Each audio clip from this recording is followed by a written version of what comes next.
I've been meaning to speak with you. I still can't believe we escaped the Ashwinders. You may not realize it, but you are the talk of the school since you saved me that day. I wonder how everyone knows about it. I told my mother in the hope that she would be more forgiving of what I have been up to if it came from me. She likely told other professors, and news travels quickly. Unfortunately, she might, in fact, have been even less forgiving than I'd hoped. I don't blame her for being concerned. We have been involved in some dangerous activities. As the Ashwinders were locking me up and threatening my life, it did occur to me that my mother may have been right. Has Officer Singer done anything with the evidence we provided? She has not. Harlow is as strong as ever. Someone needs to stop him, whether it is us or Officer Singer.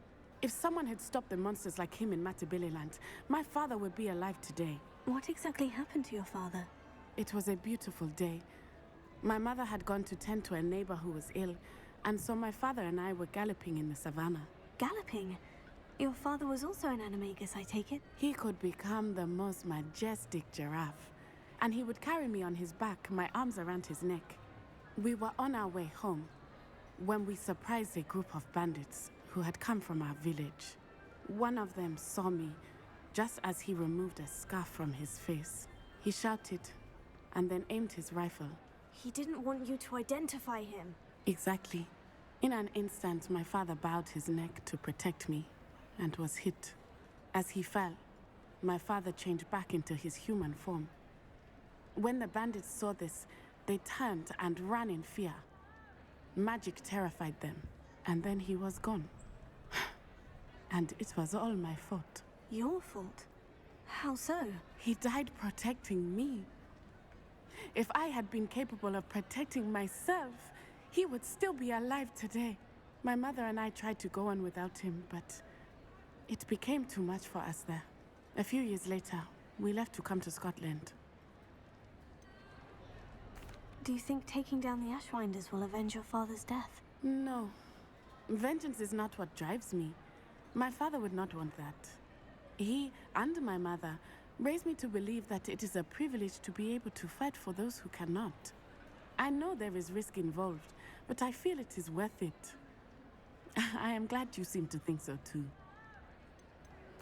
What does your mother think about all of this? Well, as you saw, she worries a great deal. She is an excellent seer, but I think it bothers her to this day that she did not see my father's death coming. She misses him, as do I. So I believe on some level she understands my need to seek justice in a small way. But that does not mean that she likes it.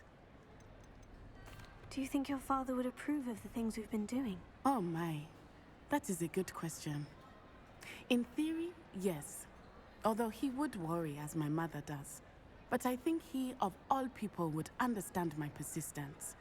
My father never shied away from a fight for good, no matter how ruthless the foe. And I think he would have enjoyed knowing that I had a compatriot like you. I'm sorry, Natty. I can't imagine what you've been through. Your father sounds exceptional. He was. Truly extraordinary. And thank you for your kind words. We all have our burdens. My father had a saying about that. Yes, I remember. Rain does not fall on one roof alone. Exactly. Soon you and I will put an end to the Ashwinders, beginning with Harlow. And once he is gone, we will turn our attention to Rookwood. We are making progress, and we will succeed. Thank you again for saving me. You deserve all of the praise you have received.